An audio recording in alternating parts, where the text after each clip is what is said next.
texte courageux. Alors, on passe maintenant à Priorité des générations, un texte de Francine Roy, avec nos lecteurs Michel Carrière et Sébastien Allen.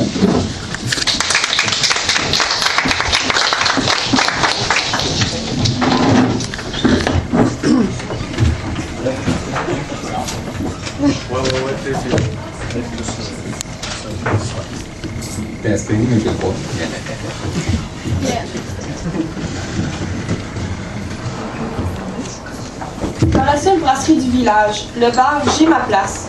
Les gens du coin prennent une table tranquillement pour le 5 à 7.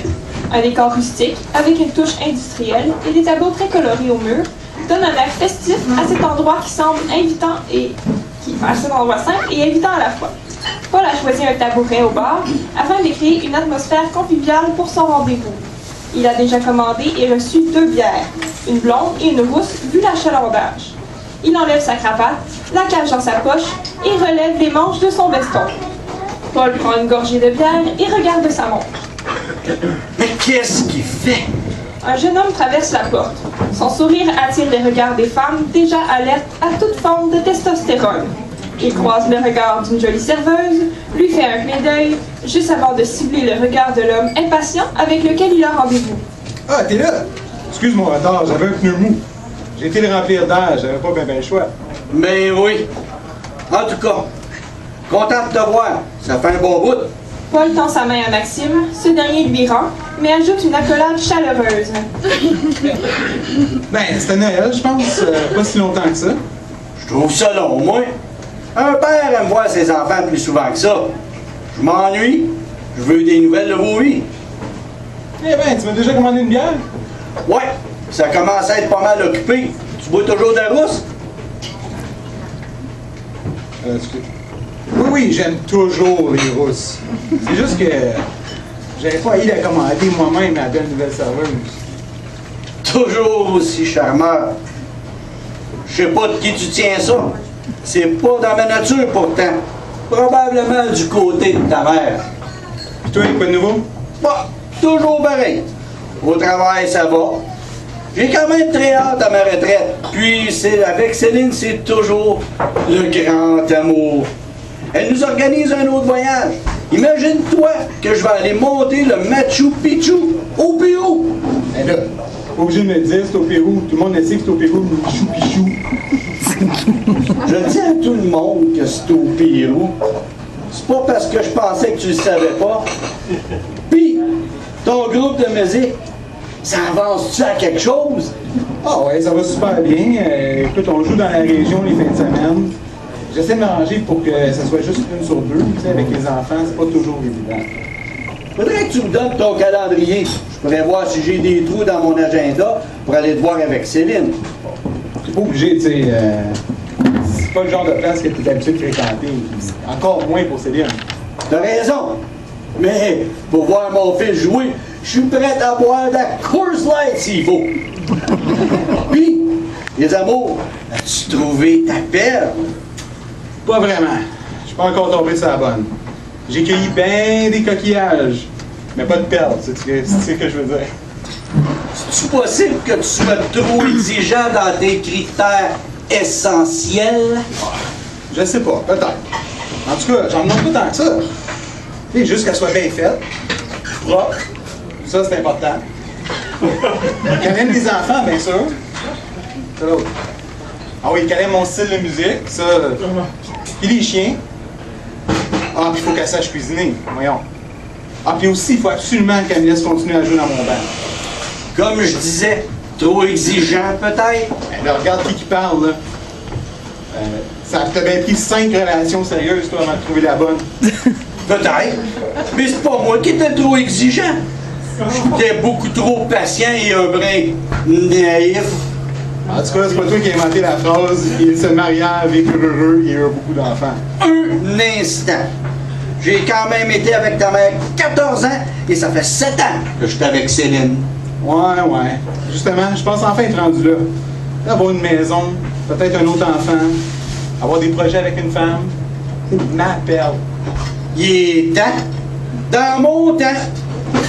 Je voulais plutôt dire à ton âge, J'étais marié, j'avais construit ma première maison, j'avais déjà 2 flots.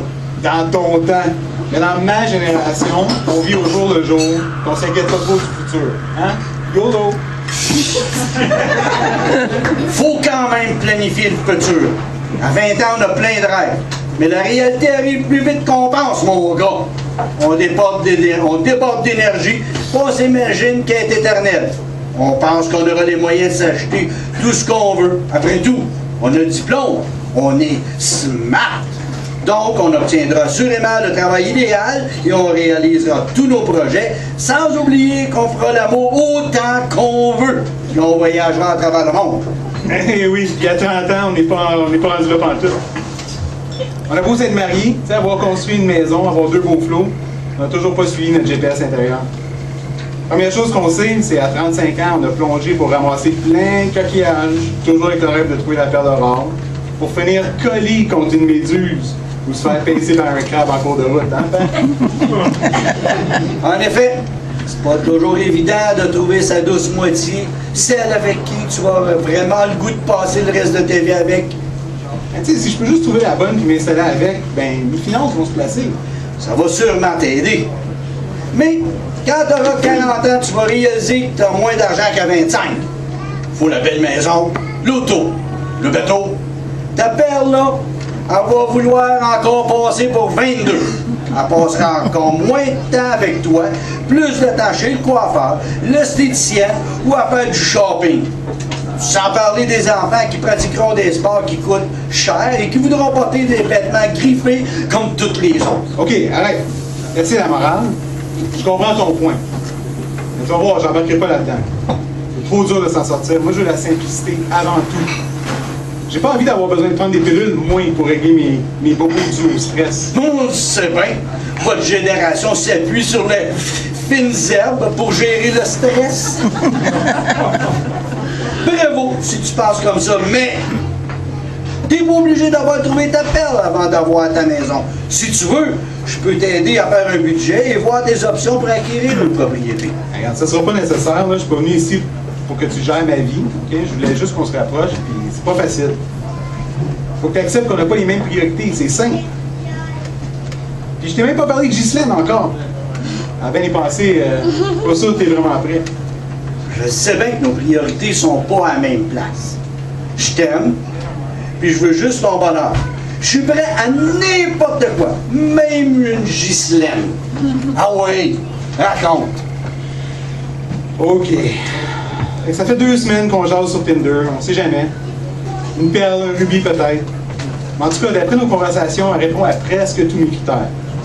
J'ai donc invité pour prendre un café la semaine passée. Je peux te dire qu'elle est très hot. Puis bien propre, hein? Puis c'est sûr qu'elle aime les enfants, c'est une grand-mère! Quoi? Une grand-mère? À quel âge? Oh, 47, 48, je pense. Pas sûr que j'aurais d'autres enfants avec elle, mais j'aurais pas besoin de me protéger. De ça de bon? Habite dans la région, j'espère? Oui, Val-des-Monts, là, à 15 minutes de Lorrain. Ah ouais, je connais ce coin. Intéressant. Une rousse comme tes aimes? Mais non, j'ai maintenant un fait pour les blondes platines, imagine-toi donc. Tu vas sûrement pouvoir la voir, ben elle s'en vient me rejoindre tantôt. Elle connaît une place dans le marché bail qui montre la salsa. Ça va pouvoir s'asseoir, hein? Vraiment content pour toi, Maxime. Et surtout, qu'on a eu ce petit moment ensemble. À quelle heure tu l'as fait? Ben, j'ai dit 6 heures. Je pensais bien qu'on serait tout dit par ce temps-là. Max! Il est 6h10! Déjà? Ah, justement, elle arrive. Ghislaine Gauthier! Après, j'ai une scan, hein?